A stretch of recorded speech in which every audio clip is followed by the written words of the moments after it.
India में gold का मतलब सिर्फ ज्वेलरी नहीं होती, ये हमारी दादी नानी की यादें होती हैं, शादी ब्याह की रस्में और सबसे बड़ी बात, ये एक इन्वेस्टमेंट भी होती है। लेकिन क्या हो जब वही सोना हमें गिफ्ट में मिले और हम उसे बेचने की सोचे। क्या आपको पता है कि ऐसे सोने को बेचने पर टैक्स भी लगता है? जी हाँ, सरकार आपकी हर कमाई पर नजर रखती है और गोल्ड से कमाई भी उसमें शामिल है। मान लीजिए कि आपको आपकी मम्मी ने शादी में एक नेकलेस गिफ्ट किया था या फिर आपके पापा से कुछ सोना इनहेरिट हुआ है और अब आप उसे बेचकर कुछ पैसा जुटाना चाहते हैं। पहली बात, आपको ये जानकर अच्छा लगेगा कि जब आप गिफ्ट में गोल्ड या ज्वेलरी पाते हैं तो उस वक्त कोई टैक्स नहीं लगता, यानी जब तक आपने उसे सिर्फ पाया है तब तक आपकी जेब से कुछ नहीं जाएगा। लेकिन जैसे ही आप उस गोल्ड को बेचने की सोचते हैं, वहीं से गेम शुरू होता है, टैक्स का गेम। अब ये सोना आपकी इनकम का सोर्स बन जाता है और इसलिए इस पर कैपिटल गेन्स टैक्स लगता है। लेकिन ये टैक्स भी दो टाइप के होते हैं, एक होता है शॉर्ट टर्म कैपिटल गेन और दूसरा होता है लॉन्ग टर्म कैपिटल गेन। ये डिपेंड करता है कि ये गोल्ड आपने कितने टाइम तक रखा है, और अगर आपने इसे 3 साल से ज्यादा समय तक होल्ड किया है और इसमें आपके पास आने से पहले वाले ओनर का टाइम भी काउंट होगा तो ये LTCG यानी लॉन्ग टर्म कैपिटल गेन मानेगा। वही अगर 3 साल से कम हुआ तो STCG लगेगा। अब सवाल आता है कि गोल्ड की खरीद कीमत यानी कॉस्ट बेसिस क्या मानी जाएगी। मान लीजिए कि आपको वो गोल्ड गिफ्ट में मिला तो उसका ओरिजिनल प्राइस वही होगा जो गिफ्ट देने वाले ने उस टाइम पर पे किया था। अगर उन्होंने 2001 से पहले खरीदा था या कोई बिल नहीं है तो आप अप्रैल 2001 का फेयर मार्केट वैल्यू ले सकते हैं, और हाँ, अगर वो बिल मिल जाए तो सोने पे सुहागा।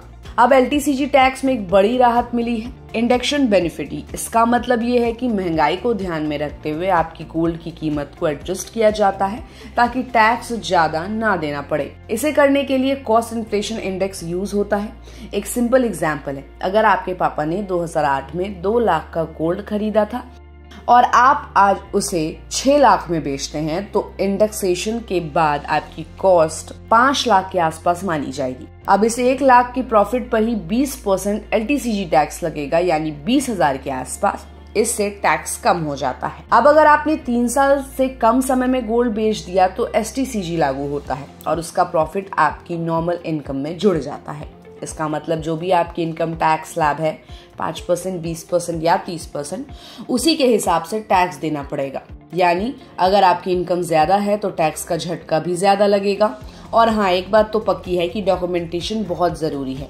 IT डिपार्टमेंट पूछ सकता है कि गोल्ड आपको कैसे और कब मिला, इसलिए gift deed will copy, inheritance papers, पुराने ओनर का बिल और अगर 2001 से पहले खरीदा था तो FMV सर्टिफिकेट, ये सब अपने पास जरूर रखें क्योंकि टैक्स से ज्यादा इम्पोर्टेंट है प्रूफ देना कि सब लीगल है। अब आते हैं उन ट्रिक्स पर जिससे टैक्स बचाया जा सकता है। तो अगर आप गोल्ड बेचकर जो पैसा कमा रहे हैं उसे रियल एस्टेट यानी किसी रेसिडेंशियल प्रॉपर्टी में इन्वेस्ट कर दे, जैसे घर खरीदना या बनवाना, तो सेक्शन 54F के तहत LTCG टैक्स से छूट मिल सकती है। ये ऑप्शन सिर्फ तभी काम करता है जब आप एक रेसिडेंशियल हाउस खरीदे और टैक्स फाइलिंग टाइम पर सही डॉक्यूमेंट दे।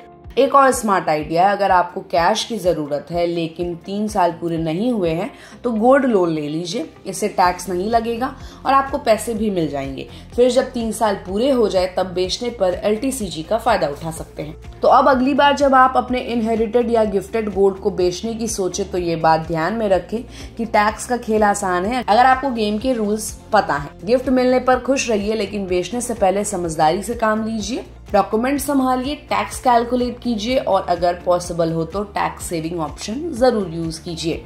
तो इस पूरी खबर पर हमें अपनी राय कमेंट बॉक्स में दे और ऐसे अपडेट्स के लिए keep watching and subscribe good returns.